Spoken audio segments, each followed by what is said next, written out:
Hello, I'm Arhant Keshar Simha. Today I'm going to talk about Malaysian Airlines Flight 370 which went missing on 8th March 2014. First, let's talk about Malaysian Airlines organization background. Malaysia Airlines is the flag carrier of Malaysia and a member of the One World Airline Alliance. The company, Malaysia Airlines Berhad, commenced operation as the national carrier on 1st September 2015.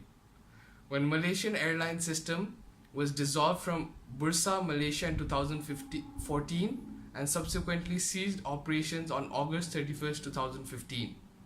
The airline began as Malayan Airways Limited and flew its first commercial flight in 1947. It was then renamed as Malaysian Airways after the formation of the Federation of Malaysia in 1963. In 1966, the airlines was renamed Malay Singapore Airlines, and in 1972, Airlines has a long and proud history of a product and brand synonymous with outstanding warm hospitality. The national flag carrier has won numerous awards from the aviation industry, being crowned the world's 5-star airline by Skytrack multiple times, and recognition from the World Travel Awards at Asia's leading airlines. It has an impeccable track record of contributing to national development and has been a talent factory for skilled employees, especially its engineers, pilots, and cabin crew.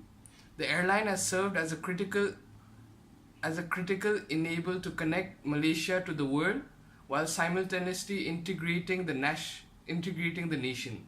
As a global network, it offers the best way to fly to, from, and around Malaysia.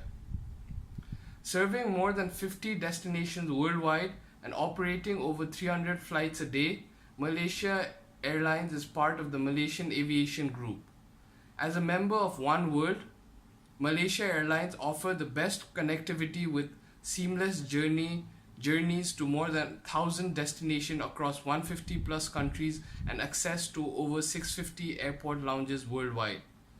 Malaysia Airlines operates flights from its home base, Kuala Lumpur International Airport, and offers connectivity across the globe, including Europe, the Middle East, Australia, North and South Asia, and Southeast Asia. Now let's talk in detail of the crisis. Malaysia Airlines Flight 370, also referred as MH370, was scheduled international passenger flight operated by Malaysia Airlines that disappeared on 8th March 2014.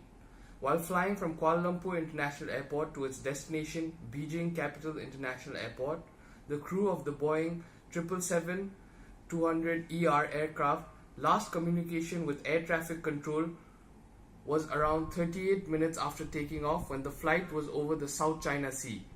The aircraft was lost from the air traffic control radar screens minutes later, but was tracked by military radar for another hour, deviating westwards from its planned flight path, crossing the Malay Peninsula and Andaman Sea.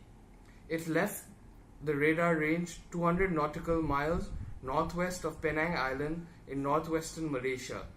With all 227 passengers and 12 crew aboard presumed dead, the disappearance of Flight 370 was the deadliest incident involving an Boeing 777 and the deadliest in Malaysia Airlines history, until it was surpassed in both regards by Malaysia Airlines Flight 17, that was shot down while flying over eastern Ukraine for months later. The combined loss caused significant financial problems for Malaysia Airlines. If ever an airline has suffered from bad press, it is Malaysia Airlines. It's had two of the biggest air disasters in history in a period of 4 months. MH370 and MH17 shot down by a missile over Ukraine by Russia-backed separatists. Even before these twin disasters, the airlines was experiencing several financial losses. Now let's see how Malaysian Airlines handled the crisis. The airlines activated a dark website, which is the best strategy for them as a crisis communication home base. The link of this dark website is predominantly displayed from the corporate website's homepage, which is extremely important since inquiring minds are systematically navigating to their corporate website for news and updates regarding the crisis. All communication and updates regarding the crisis are being published to this home base, and the website is simple, user-friendly, and easy to navigate. All communications are published in both English and Chinese to accommodate the different audiences to this dark website for news and updates. Contact information is clearly displayed from every page of the dark website, which relinquishes the need to go searching for it. The airline published new updates in a timely fashion to their home base as well as to their Twitter and Facebook platforms. It promptly revealed all the information it had available when MH17 disappeared. The airline's social media channels carried the same message that was being given officially. The company also announced it will be fully refunding anyone who booked a flight on the airline but no longer feels comfortable traveling on it. Go. And then I would like to talk to about what Malaysian Airlines could have done better. It could have brought an outside communication agency to work on the airline's short-term and long-term branding and crisis response. The airline has been reluctant to do so, and it has shown in some of its responses. Secondly, they could select a spokesman who can empathize and address concerns that consumers and the media have about the airline. The person needs to show not only the airline's record of overall safety, but how it has taken the concern about the airline seriously and the step it's taking to correct these issues.